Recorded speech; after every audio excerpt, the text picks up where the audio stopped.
എല്ലാ നേരവും സ്തുതി പാടും ആത്മാവിൽ വാഴുന്ന ഈശോയ്ക്ക്. എല്ലാ നേരവും സ്തുതി പാടും ആത്മാവിൽ വാഴുന്ന ഈശോയ്ക്ക്. പരിശുദ്ധ പരമദിവ്യകാരുണ്യത്തിന് എന്നേരവും ആരാധനയും സ്തുതിയും പുകഴ്ചയും ഉണ്ടായിരിക്കട്ടെ. യഥാർത്ഥമായ സ്നേഹത്തിൻ്റെ സ്വഭാവം ഇതാണ്. 1 കൊരിന്ത്യർ 13-ാമത്തെ തിരുവചനം.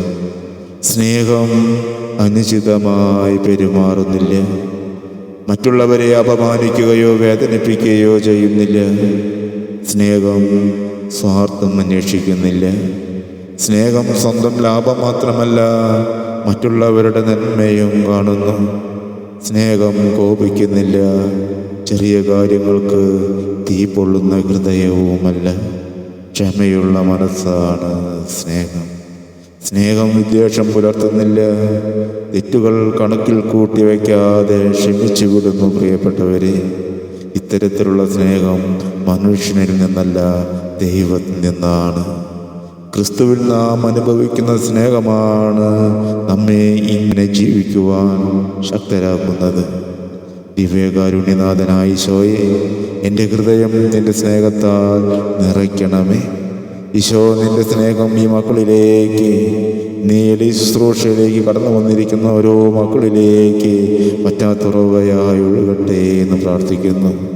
ഞങ്ങളുടെ കുടുംബ ബന്ധങ്ങൾ, സഹോദര ബന്ധങ്ങൾ, മക്കളും മാതാപിതാക്കന്മാരും തമ്മിലുള്ള ബന്ധങ്ങൾ ശക്തിപ്പെടട്ടെ. അപ്പോൾ ഞങ്ങളുടെ പൂർവികന്മാർ വന്നുപോയ, ദൈവത്തെ മറന്ന് അവർ മൂലം വന്നുപോയ തഴക്കദോഷങ്ങൾ, ശാപദോഷങ്ങൾ അനുഭവിക്കുന്ന ഏതെങ്കിലും കുടുംബങ്ങളുണ്ടെങ്കിൽ അവരെയും മോചിപ്പിക്കണമേ എന്ന് പ്രാർത്ഥിക്കുന്നു.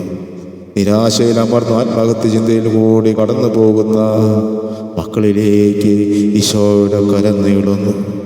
ഈശോ ആ മക്കളുടെ മേൽ ഇടപെടുന്നു. മക്കളുടെ കുടുംബങ്ങളുടെ മേൽ ഈ നിമിഷം ഇടപെടുന്നു. ആരെല്ലാം ഉള്ളൊരുക്കി പ്രാർത്ഥിക്കുന്നുവോ ആ മക്കളുടെ മേൽ, കുടുംബങ്ങളുടെ മേൽ ഈശോയുടെ അനുഗ്രഹത്തിൻ്റെ കരം ചലിച്ചു കൊണ്ടിരിക്കുന്നു. ഞങ്ങൾ ഉപജീവന മാർഗത്തെയും ആശീർവദിക്കണമേ, അനുഗ്രഹിക്കണമേ എന്ന് പ്രാർത്ഥിച്ചുകൊണ്ട് എല്ലാ നേരവും സ്തുതി പാടും ആത്മാവിൽ വാഴുന്ന ഈശോയ്ക്ക്.